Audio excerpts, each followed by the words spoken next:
Você já parou para pensar na mensagem poderosa e urgente que as cartas de Apocalipse 3 trazem para o cristão de hoje?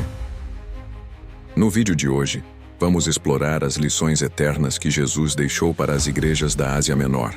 E mais importante, como elas se aplicam à nossa vida nos dias de hoje. De alertas sobre a hipocrisia espiritual até promessas de vitória e recompensas eternas, cada palavra de Cristo é um convite para uma reflexão profunda.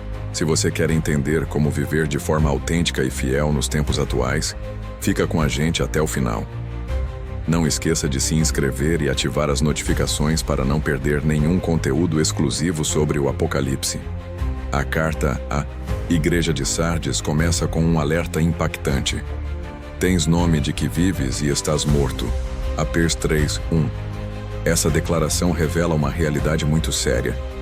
É possível parecer espiritualmente vivo diante dos homens, ter boa reputação entre as igrejas e ainda assim estar espiritualmente morto diante de Deus.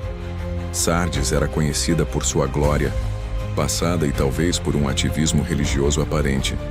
Mas o Senhor Jesus, que conhece os corações, revela a verdadeira condição daquela igreja. Ela estava morta espiritualmente, vazia de vida interior, sem frutos verdadeiros de arrependimento, santidade e amor sincero. Esse alerta ecoa até hoje para igrejas e cristãos que mantêm uma aparência de piedade, mas negam o poder de Deus. 2 Timóteo 3:5. O nome de vida não salva ninguém. Somente a realidade de uma fé viva, ativa e transformadora é que tem valor diante do Senhor. Esse primeiro verso já nos convida a um exame profundo do nosso interior. Temos aparência de cristãos ou vida verdadeira em Cristo? Após expor a dura verdade sobre a condição espiritual de Sardes, Jesus não encerra com condenação. Ele oferece um caminho de restauração. Sê vigilante e confirma os restantes que estavam para morrer. Apocalipse 3:2. O chamado é claro: acorda. Há uma chance de mudança, mas ela exige ação imediata. A palavra vigiar carrega a ideia de um soldado em alerta durante a noite, pronto para responder a qualquer ameaça. Sardes, curiosamente, era uma cidade que já havia caído 2 vezes em sua história, exatamente por não vigiar. Um fato histórico que torna essa advertência ainda mais significativa. Espiritualmente, muitos crentes hoje também estão dormindo, confortáveis, passivos, distraídos com o mundo, enquanto o inimigo avança. Jesus convoca a igreja a despertar do sono espiritual, a fortalecer aquilo que ainda resta de fé e vida, e a se firmar novamente na verdade.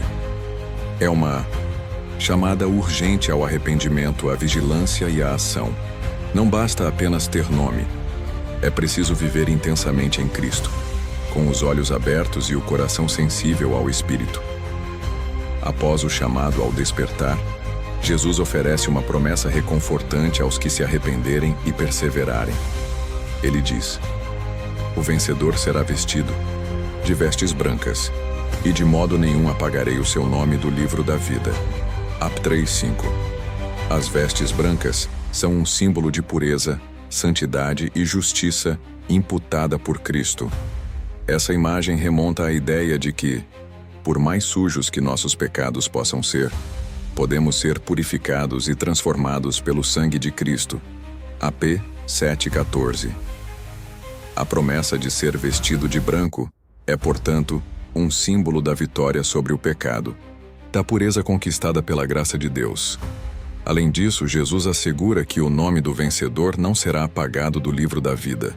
Em um contexto em que a salvação é muitas vezes vista como algo condicional, podendo ser perdida ou garantida através da perseverança em Cristo, esta é uma promessa de segurança eterna. O livro da vida é mencionado diversas vezes nas Escrituras, e aqui ele simboliza a certeza de que aqueles que estão em Cristo têm seu nome eternamente registrado perante Deus. Essa promessa nos desafia a refletir sobre a nossa própria jornada espiritual. Estamos vestindo a armadura da justiça ou nos deixando envolver por uma falsa religiosidade? A santidade representada pelas vestes brancas é o que deve caracterizar todo cristão que deseja se apresentar diante de Deus. e a confiança no seu poder para garantir nossa salvação é o fundamento da verdadeira fé. A segurança eterna vem da constante perseverança e da fidelidade a Cristo.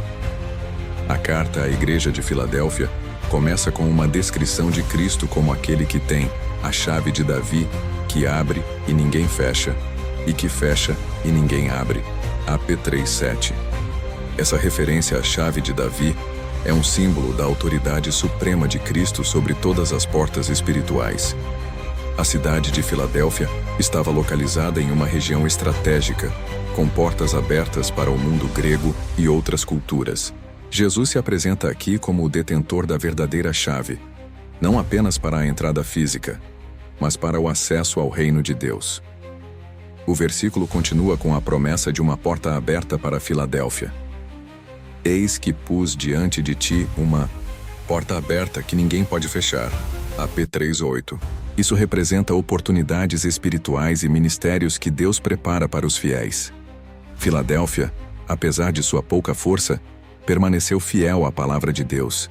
E por isso Cristo lhe dá a garantia de que, mesmo com limitações humanas, as portas do céu estão abertas diante deles. Não importa o quanto o mundo possa parecer contra a igreja, ou quão pequenos e insignificantes possamos nos sentir, a autoridade de Cristo abre portas que ninguém pode fechar. Essa promessa de uma porta aberta é tanto para os indivíduos quanto para a igreja como um todo.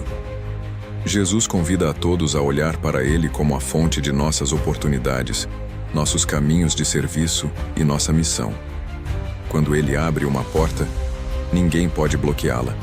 É uma chance de servir, de anunciar o Evangelho e de experimentar a plenitude da vida em Cristo. Para os cristãos de hoje, isso nos desafia a confiar em Deus para nossas oportunidades, sabendo que Ele pode abrir portas que o mundo não pode fechar.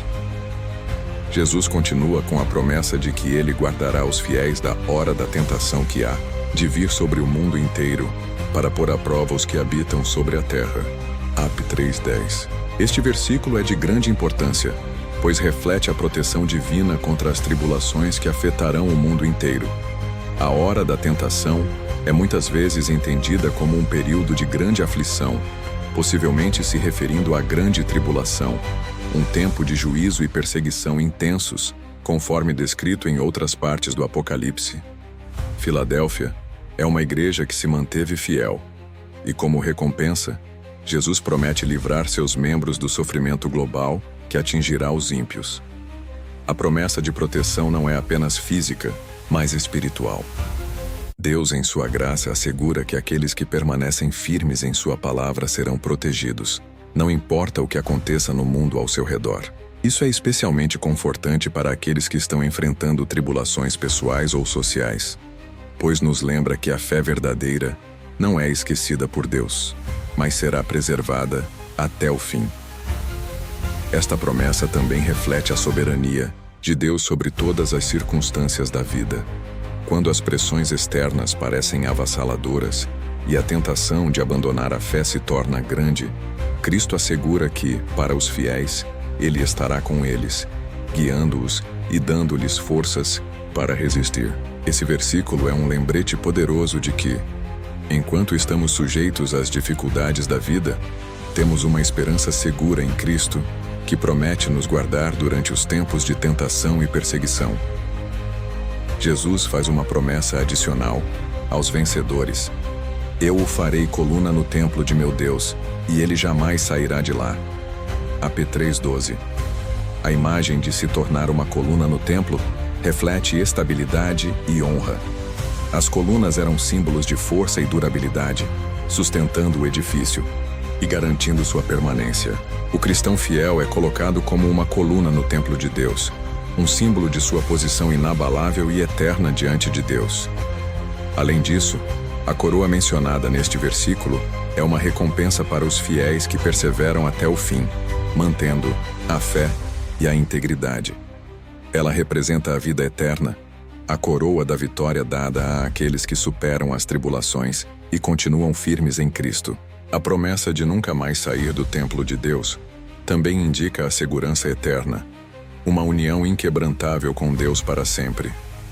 Esse versículo nos lembra que, embora os desafios e as dificuldades possam ser intensos nesta vida, existe uma recompensa eterna para aqueles que permanecem fiéis, que se tornam parte do reino eterno de Deus, uma posição de honra, estabilidade e proteção. Jesus promete que aos vencedores será dado um novo nome, escrito: no meu Deus, no nome da cidade, do meu Deus, a nova Jerusalém, que desce do céu da parte de meu Deus. Ap 3:12. Este novo nome representa uma nova identidade, totalmente transformada, associada à cidade celestial de Jerusalém e à presença de Deus. O nome é um reflexo da relação íntima com Deus, um sinal de que, para o cristão fiel, a cidadania celestial é mais importante do que qualquer identidade terrena. A promessa do novo nome também indica uma mudança radical na vida do crente. Ele não será mais identificado pelo seu passado ou por suas falhas, mas pela obra redentora de Cristo em sua vida. O nome de Cristo sobre nós simboliza a nossa adoção como filhos de Deus e é uma garantia de nossa salvação e identidade eterna. A cidade celestial, a Nova Jerusalém, é o nosso destino final, onde habitaremos eternamente com Deus, longe de toda dor e sofrimento. A exortação que Jesus dá aos fiéis em todas as cartas, incluindo Filadélfia, é clara. Quem tem ouvidos, ouça o que o Espírito diz às igrejas. Ap 3:13. Essa frase, repetida ao longo das cartas às igrejas, reforça a necessidade de escutar a voz de Deus e seguir suas orientações. A persistência na fé, a fidelidade à palavra de Deus e a resposta pronta ao seu chamado são requisitos para aqueles que desejam experimentar a vitória prometida por Cristo.